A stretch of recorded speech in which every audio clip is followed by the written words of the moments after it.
সুজি আর কাঁচা আলু দিয়ে তৈরি করেছি আজ একটা নতুন ধরনের আর একদমই ইউনিক একটা ব্রেকফাস্ট বা ইভিনিং স্ন্যাক্স বলতে পারেন। এটা কিন্তু খুবই মজাদার হয়, বাড়ির কিছু সামগ্রী দিয়ে আপনারা তৈরি করতে পারবেন। আর ওপর থেকে একদম মুচমুচে হয়, খেতে হয় দুর্দান্ত। এটার জন্য পুরো ভিডিওটা অবশ্যই দেখবেন, ভালো লাগলে লাইক কমেন্ট শেয়ার করতে একদম ভুলবেন না। তো দেখুন, এখানে একটা কড়া গরম করে নিয়েছি। কড়াইয়ের মধ্যে আমি দিয়ে দেবো হাফ চামচ মতো তেল। তেলটা যে গরম হয়ে আসবে দিয়ে দিতে হবে হাফ চামচ মতো জিরে। জিরেটা যেই একটুখানি ফুটে ভালো করে ভাজা হয়ে আসবে দিয়ে দিতে হবে এর মধ্যে 1 চামচ মতো চিলি ফ্লেক্স। যদি আপনাদের কাছে চিলি ফ্লেক্সটা না থাকে তাহলে আপনারা কাঁচা লঙ্কাও এখানে ব্যবহার করতে পারেন। আর তার সাথে একটা ছোট্ট সাইজের পেঁয়াজ দিয়ে এটাকে আমি হালকা করে ভেজে নেব। আপনারা যদি নিরামিষ খেতে চান তাহলে কিন্তু পেঁয়াজটা স্কিপ করে দেবেন। এটাকে হালকা হালকা ভাজা করার পর এর মধ্যে দিয়ে দেবো পরিমাণ মতো জল। 1 কাপ সুজির জন্য 2 কাপ জল দিতে হবে, বা 1 বাটি সুজির জন্য 2 বাটি জল।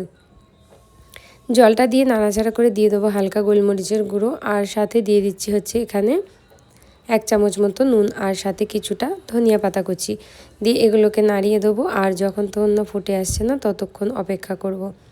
যখনই জলটা দেখবো এভাবে ফুটে এসেছে তখন দিয়ে দেবো এর মধ্যে সুজি। এখানে দেখুন আমি 1 কাপ মতো সুজি নিয়েছি মেজারিং কাপের।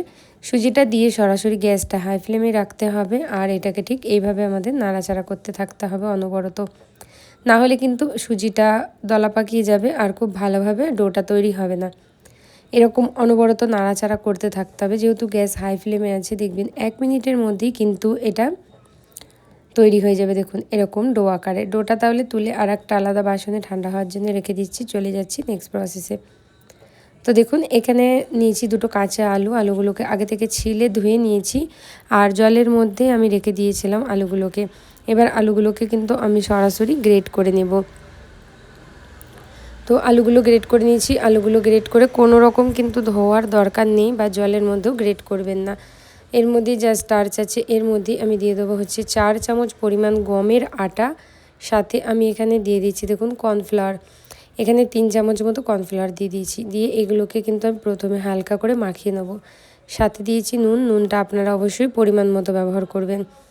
দিয়ে এটাকে খুব ভালো করে আমি মিশিয়ে নেবো। ঠিক প্রথমে কোনো রকম জল এখানে ব্যবহার করব না, কেন এটা খুব বেশি পাতলা হয়ে গেলে কিন্তু ব্যাটারটা তৈরি হবে না, তাই কিন্তু অল্প অল্প করেই জল দিতে হবে। তো প্রথমে এমনি শুকনো আমি মাখিয়ে নিলাম, তো দেখছি একটুখানি এটা গাঢ় লাগছে, তাই আমি অল্প করে জল দিয়ে দিচ্ছি 4 চামচ মতো।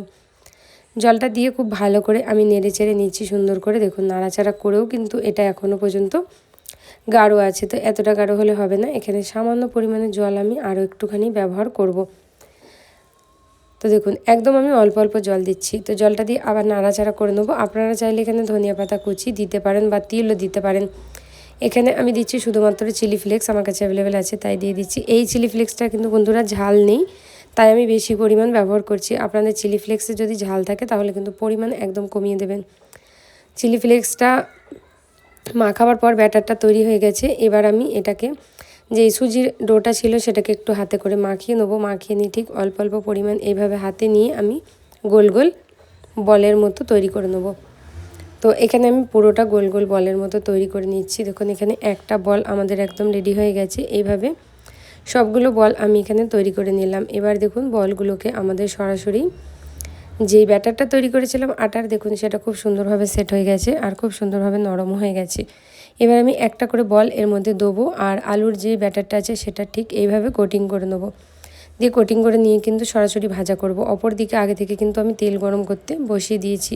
এবার একটা একটা করে এইভাবে নেবো, আর নিয়ে সরাসরি আমি তেলের মধ্যে দিয়ে দেবো। তেলটা প্রথমে হাই গরম করে নিতে হবে। যতক্ষণ এই লাড্ডুগুলো দেবেন ততক্ষণ কিন্তু এরকম হাই লাগবেন। তারপরে যখন সবগুলো দেওয়া হয়ে যাবে তারপরে গ্যাসটা কিন্তু মিডিয়াম করে দেবেন, হাই ফ্লেমে রাখবেন না, তাহলে পুড়ে যাবে, ভিতর থেকে ভালো ক্রাঞ্চি হবে না। তো এক এক করে এখানে 7 থেকে 8টা মতো আমি কড়াইয়ের মধ্যে দিয়ে দিয়েছি। আপনারা চাইলে প্যানের মধ্যেও ভাজতে পারেন। দেওয়ার পর যতক্ষণ না দেখবেন না যে একদিক থেকে কালারটা চেঞ্জ হয়ে আসছে না, ততক্ষণ ঠিক আপনাদের এইভাবেই ভাজতে হবে।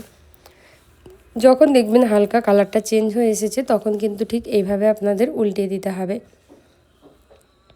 তো দেখুন খুবই হালকাতে এগুলোকে উল্টিয়ে দেবেন, আর উল্টিয়ে পাল্টিয়ে যতক্ষণ না লাইট গোল্ডেন কালার চলে আসছে না ঠিক ততক্ষণ আপনাদের ভাজতে হবে। বন্ধুরা, যদি আমার ভিডিওটা আপনাদের ভালো লেগে থাকে তাহলে অবশ্যই একটা করে লাইক দেবেন। আমার ইউটিউব চ্যানেল থেকে ভিডিওটা যদি দেখে থাকেন চ্যানেলটা সাবস্ক্রাইব করে নেবেন আর সাথে বেল আইকনটা অন করে দেবেন এরকম নতুন নতুন রেসিপি পাওয়ার জন্য। আর যদি ফেসবুক পেজ থেকে দেখেন পেজটা অবশ্যই বন্ধুরা ফলো করে নেবেন। দেখুন এখানে কি সুন্দর কালার এসেছে, খেতে কিন্তু দুর্দান্ত হয়। তো আমি এবার এক এক করে সব প্লেটের মধ্যে সার্ভ করে নেবো।